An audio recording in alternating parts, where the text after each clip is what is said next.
Welcome Internet to psychoanalytic cogitation, and today I wanted to talk about a topic that I've been thinking about for many months, and I was still thinking of how to present it to you in the best possible way. So I wanted to talk about the fear of committing impulsive actions, or impulse phobia. So basically what it is, it's at its core, it's a fundamental fear imagined in the mind of people that they might act out in different ways. So prototypically, mainly most people are afraid of killing someone else, hurting someone else, hitting someone else. From my understanding, there's also sometimes fears of sexual natures, like raping someone, sexually assaulting someone, and so on and so forth. So what you have to understand with those fears, very concretely, is that people who have them, 99% of the time, I mean, I haven't seen the statistics, but it's really super rare that there's any acting out in reality. So here we're not on something that's physically dangerous for others, but for the people that feel it or experience it, it can be very distressing, as those ideas are intrusive, and often when they come into the frame of the mind, they take all the space, and the person starts to doubt everything, to be afraid of acting out.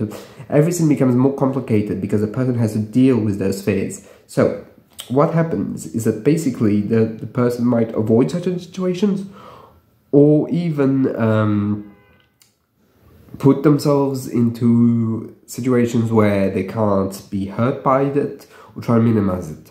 So, as many cognitivist psychologists will tell you, this is not the best strategy, as more the person isolates themselves and the more they avoid anxiety, the harder it's going to become, because they're going to be more isolated, have less resources. So it's important to confront it at some point. But I'm not here on treatment of those people. I'm here on the why does it happen. So you might be mistakenly believing that it has to do with drives, that the drives are there and all those impulsive actions are something the person desires to do. And that's often a misconception I see my colleagues who are cognitivists make. It's not about the drives, not really, at least. So what is it about? So in that idea, we might think that it's unconscious, it's the unconscious mind making itself manifest, but not really, because the unconscious mind does not trigger guilt, because the id does not work with guilt. The guilt is more of a conscious and a super-ego sin in of itself, or super-ego phenomena. So you might be thinking, well, what does that mean? Well, according to me, and from the research I've made, is that in psychoanalysis we would consider fear of committing impulsive actions as the superego running amok. What does that mean when I mean that?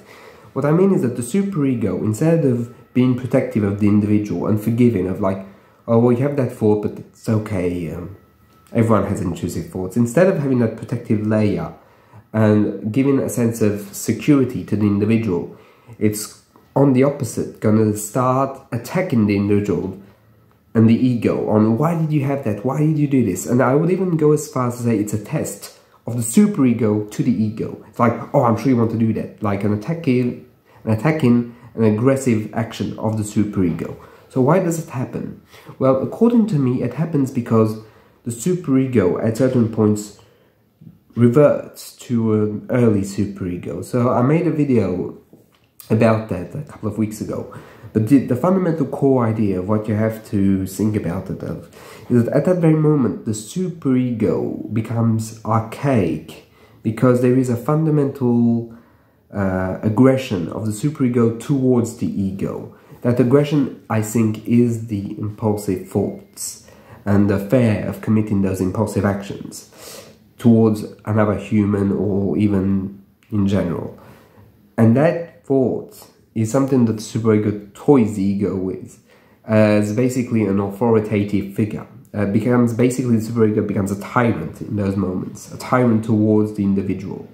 And the individual does not know how to respond because he feels the blame for having those ideas, having those thoughts inside of him. So he's got to start thinking, and that's why it's going to become complicated, because the ego is going to integrate it as part of itself, like all that badness is it, when in fact it's another instance, basically putting the blame, trying to put the ego in a situation that it cannot resolve properly, because fundamentally it's a fear that's very powerful. And there's also, I think, within the ego, the fear that fundamentally the action is going to happen. There's that fear that what if I break, or what if it really happens, or what if it's my true desire.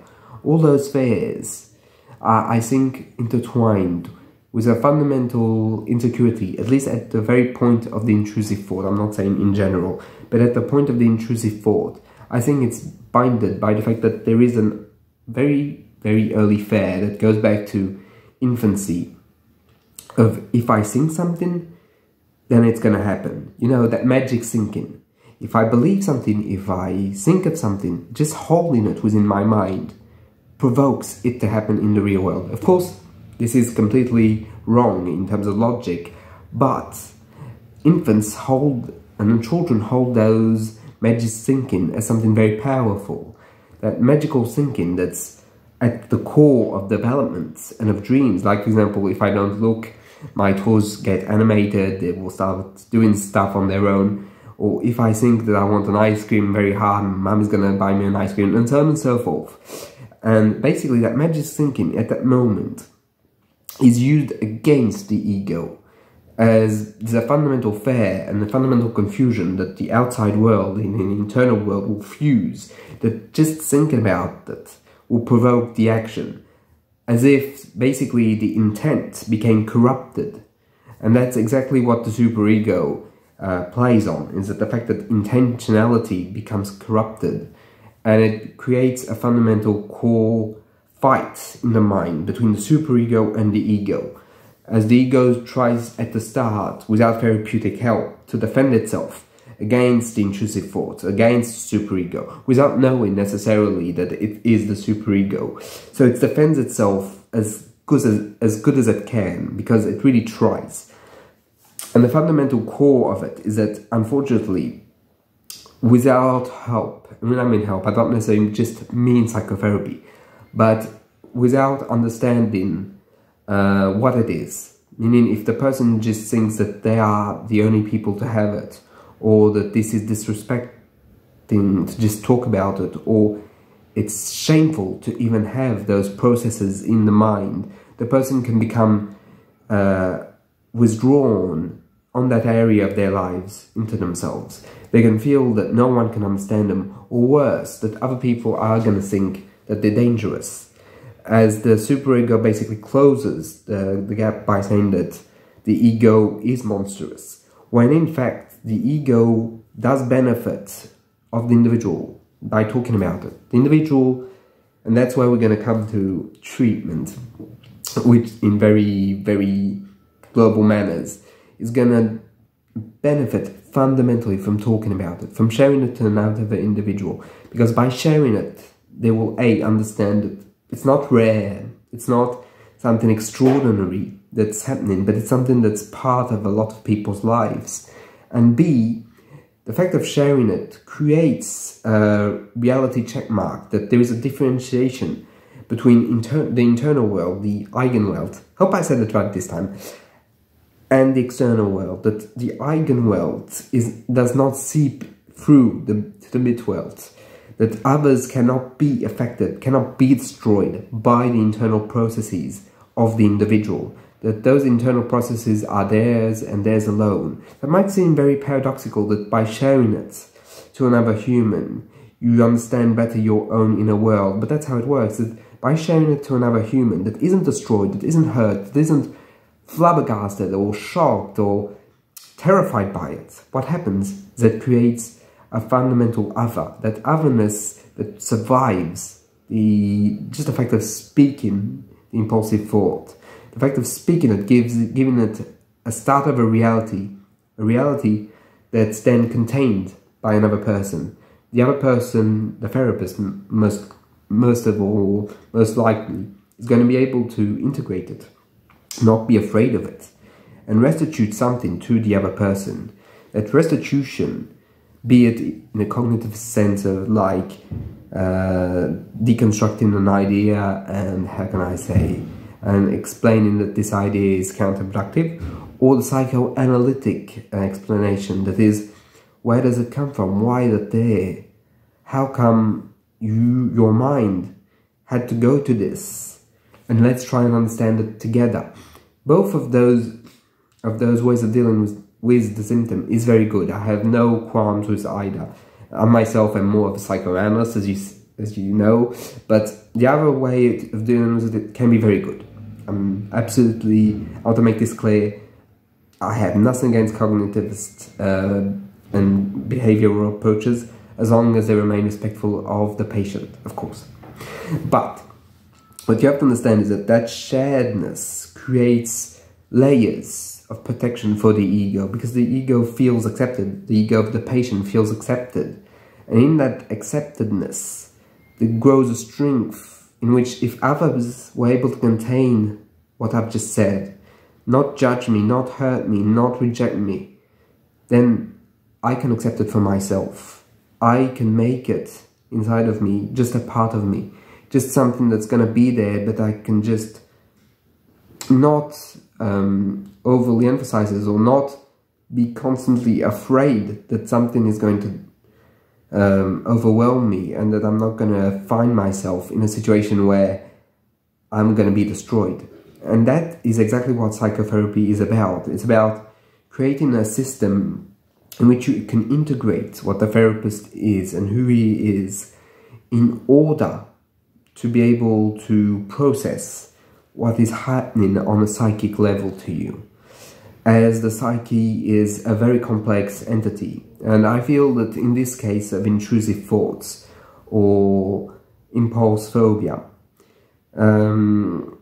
that fear is something that doesn't come from the drive, it doesn't come from the unconscious mind proper. It comes from an early superego that has to test the ego, and I would even go so far as that it has to detest the ego, meaning that it hates it, because fundamentally the ego is taken away from its dynamic source of power, and there's a form of hatred between ego and superego in those moments, because basically the superego wants to assert itself. So fundamentally the ego is put in a position where it needs help to fight back against the superego.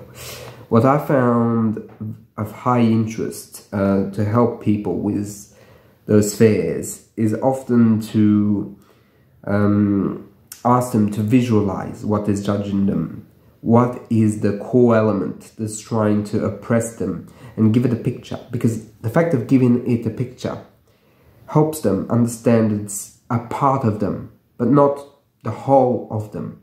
And that separatedness, the fact of saying that those thoughts come from a bit of you, not the whole you, helps the individual understand that they're not just the intrusive thought, because the intrusive thought might corrupt the individual to think that it's completely them, or it's their true self that's malignant, but it's not. It's an other side of them, which is super tyrannical, and that in a way has to be deconstructed. But it's that tyrannical side that we try and deconstruct of why it happens. So I think there's a lot of value in trying to understand where the symptom comes from.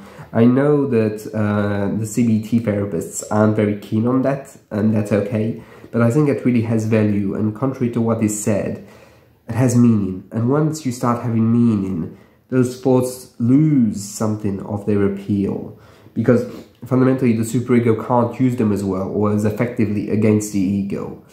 What you also have to understand is that there is also, in, for example, existential psychotherapy, the idea that once you understand that it's only a part of you, you become free. Free in the fact that you understand that it's only one branch of yourself and you can oppose it, and you're at the core able to make a choice. It's not just overriding you. It's not just the psyche deciding for you. You have a choice into your actions, and your actions are not outside of your realm of possibilities. Quite the contrary. You are fully able to choose, even though it doesn't seem like that.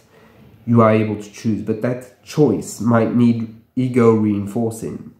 I mean, the person needs to build up their resources, the internal resources, to be able to fight off those superego phenomena. So that's pretty much my take on it. So what you have to understand is that my take is very personal, so it might not be shared by others, but I do think there is value in what I've just shared. That's why I'm sharing it. And of course, that doesn't mean it's a truth or that I'm right or any of that. I just hope that this is going to make you able to think differently of the fear of committing impulsive actions phenomena. And also that it might help you all sometimes with yourself, even though I'm not saying this is therapeutic. I'm just saying sometimes understanding helps a little better, or even with patients if you see people. But anyway, I just want you to understand that the fear and the impulse phobia is not something to be guilty of, because fundamentally it's not a choice. It's not something that represents who you are at a deep unconscious level. It's something that at its very, very core is a test, the testing and the detesting of the superego. So I hope I made this very clear. And if you ever want to ask a question or start a conversation, please feel free to do so in the comments. I'll see you in the next one. Bye.